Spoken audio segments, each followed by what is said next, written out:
Hello friends, শুভ বিজয়া দশমী। সকালবেলা ঘুম থেকে উঠে এরকম পরিষ্কার আকাশ দেখে মনটা পুরো ভরে গেল।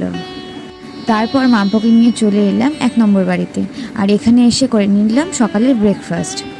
মাম্পকে 2 নম্বর বাড়ি থেকে ব্রেকফাস্ট করিয়ে এনেছিলাম, এখন মাম্প খাচ্ছে মায়ের আদর। তারপর স্নান করিয়ে মাম্পকে লাঞ্চ করিয়ে দিলাম, আর তারপর আমি লাঞ্চ করে নিলাম। এদিকে এসেছিলো একটা পার্সেল, আর সেটাই করছিলাম আমি আনবক্সিং। বিকালবেলা মাম্পু রেডি হয়ে আমার কাছে পারমিশন নিতে এসেছিল দিদুনের সাথে ঠাকুর দেখতে যাবে কিনা। আমি পারমিশন দেওয়ার পর আমাকে টাটা দিয়ে চলে গেল। তারপর আমি আর ভাই দুজনে চিপস খেতে খেতে দেখছিলাম মুভি। তারপর মুভি শেষ হতে না হতেই চলে এলো আমাদের অর্ডার। আমরা অর্ডার করেছিলাম 4টে কম্বো থালি। ডিনার করে খেয়ে নিলাম আইসক্রিম। আজকে মিনি ব্লগ এই অবধি, আবার দেখা হবে অন্য মিনি ব্লগে। ততক্ষণ ভালো থাকবেন, সুস্থ থাকবেন, টাটা।